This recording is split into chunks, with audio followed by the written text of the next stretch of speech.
September 19th, 1995, Erno Abelesz. The interviewer is Sharon Tyler. It's in London, England, and the language is English.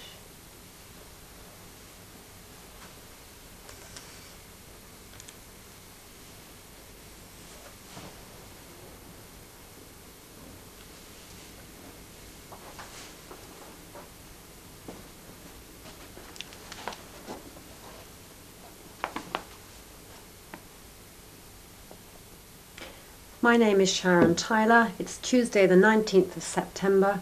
I'm conducting an interview with Erno Abelesz and we are in London, England.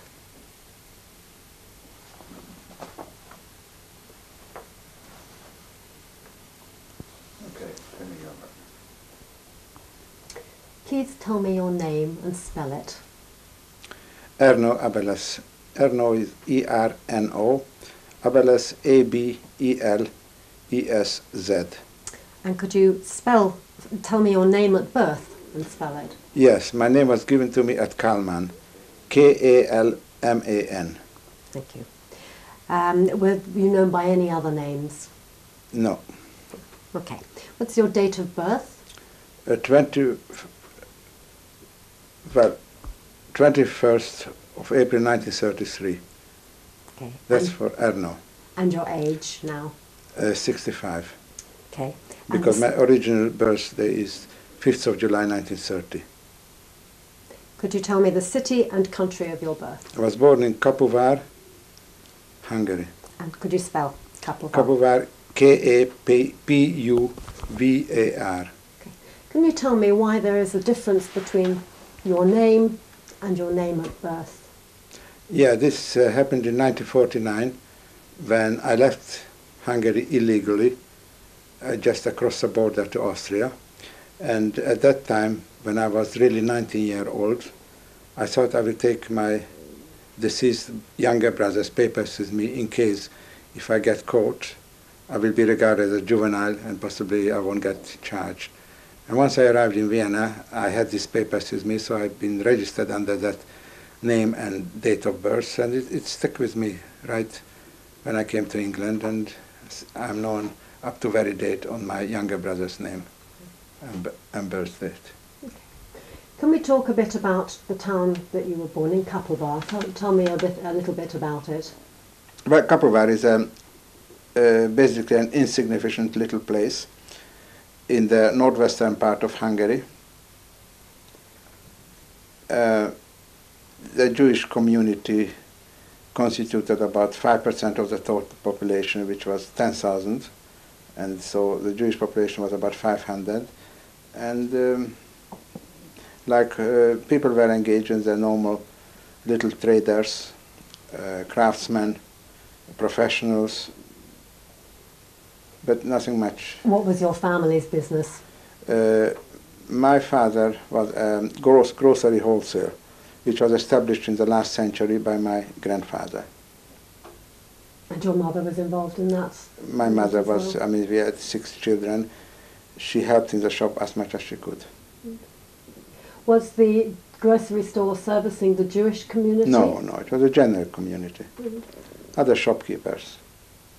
So there was quite a lot of, you were quite integrated, although... Yeah, very much so, very much so. I mean, most of our customers were from the little villages, little shopkeepers. They bought their goods from us. So did you sell things for Jewish families too? Was it kosher food as well, or a mixture? Or? Well, at that time, whatever we regarded as kosher was a basic food, which don't have to be kosher, but it was not a specific Jewish shop. Okay. Tell me about who comprised your family. My parents and 6 children, 1 girl and 5 boys. I was 5th. I was one but the youngest. What was the age range of your brothers and sister? Well, and at 1944, I mean, when we were deported, my oldest brother was At 22, my sister was 21, and then 19, 16, 14, and 11. I was 14. And what was it like for you being the fifth out of six children in the family? What did that mean in your family? What it means that I got the like cast over clothes from the older brothers. That was a disadvantage. I very rarely got something new. Mm-hmm. And was there any advantage in being the fifth out of the six? No, it's no advantage, because I was not the youngest, so I should be called the little favorite, and I'm not. And nevertheless, I was down on the line, so I was not. I couldn't remember any advantage being number 5. Mm-hmm. How would you describe your family life? Very close, very loving. With as extended family, I had a great aunt living with us, my grandfather's maiden sister, and then in the same town we had uncles and aunts, a lot of cousins, quite a large family, one of the largest families in our town. And they all lived in Kapovar? I wouldn't say all, but quite a number of them lived in Kapovar. Mm. Usually from the paternal side, Abelesses. There was 4 Abelesses in Kapovar beside my father. And what kind of child would you say you were? How would you describe yourself when you were younger? I was very naughty. That's how I remember. I was very good in school, in the subject of studying, but I was very misbehaved. Can you give me an example of? Well, the usual things: scrounging apples from next door, and making fun of the teacher when he was not looking. Sometimes I get caught, and then I got a good telling off. I loved fun and I loved sports. I was generally a little misbehaved little boy, can be described. Hmm. But I was very good in academical studies. I really loved books, everything. So you read a lot? I read a lot. Whatever I could get hold of, I read it. Hmm. I still got this habit. Hmm. And how was your Jewish life in Kapovar? Jewish life, though we were Orthodox, not the extreme Hasidic Orthodox, but very Orthodox. But the main community was quite a number with liberal views. The community itself has been described as Orthodox community. So we had a Jewish school, but besides the Jewish school, those children who were more religious, they had special Jewish instructions. As a Jewish school, was given very little what we call Hebrew studies, because it was a state school. It was just nominally called Jewish, as the children were all Jewish. So where did you get your Hebrew instruction from? Where did that come is from? After and before school, what is called as cheder. So the cheder was attached to the synagogue that you belonged to? Yes. And then what was the synagogue like? What do you remember? The synagogue was a beautiful synagogue, which was given by Count Esterházy in the last century to the community. That was the main synagogue, where there was a rabbi, and where my parents used to worship. And there was also, in later years, opened up a Hasidic shtibel. And the children were more enticed to the Hasidic place, because it was more warm. And so my older brothers, we were more under the influence of the Hasidic. Though my parents were strictly kept to the shul, right, to the main shul. Is there anything specific, any specific incidents that you remember about the Hasidic synagogue? Or there was a great fight between the two parties, those who were Orthodox and those who were more Orthodox. In fact, there was sometimes in the 30s there was 2 separate shochtim, ritual slaughterers. Mm-hmm. One was not satisfied with the others. And in the later years, it has been already quietened down, especially during the war years. There was other things to worry about it. And it affected, I mean, it sounds like you remember it quite clearly. Did it make quite a mark on the, sort of quite a big thing? Oh yeah, yes, I remember it as a child. There was 2 parties, almost like 2 political parties. What's called the Ungar part and Snider's part. One was the rabbi of the shul and one was the rabbi of the shtibel. And were your family also My family divided were split in the middle. Right. Some belongs to the original one, some belongs to the successionist. Okay. Do you remember things about how the festivals were celebrated in your? Yes, I do remember every festival. I mean, festivals, the Jewish festivals are the main highlights of the year, and it was beautiful. Can you tell me a bit more about it? Well, I remember for Passover when we baked the matzahs in the communal bakery, and in the autumn festivals when the whole everybody came together in the shuls, and after the last of the day of the festival where they were throwing sweets and nuts, and it was generally and all different functions on Hanukkah and Purim.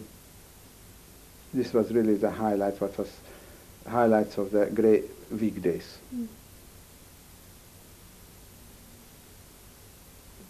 Are there other things that you remember sort of notably about your childhood? What are the things that sort of stand out for you? My childhood, I mean the whole year school in Cheder, quite a hard regime of studying. In the summer there was a long pause of approximately 2 months, where the children, we went to our grandparents who lived not very far from our town. That's where we spent a few weeks of the summer in turn with the other cousins, because we couldn't cope with all the grandchildren. That was our holidays. But otherwise, until the end of the war, I've never left Kapuvar, except for these short holidays in the summer.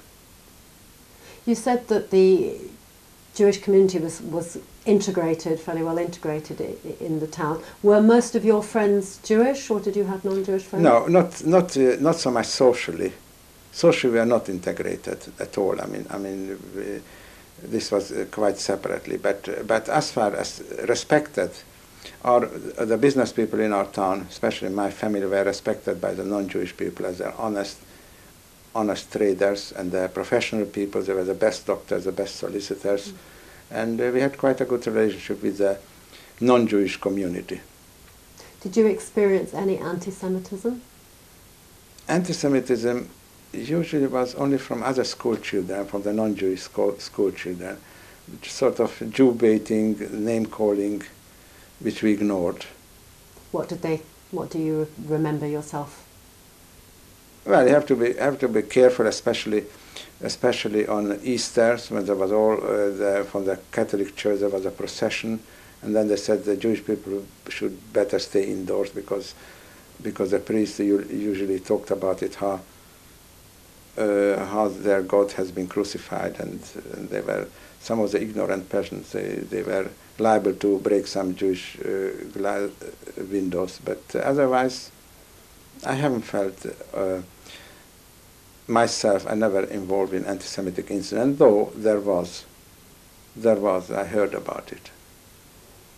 So it wasn't something particularly that directly affected you, except no, it didn't affect me directly. The childhood generally was quite happy and contented childhood.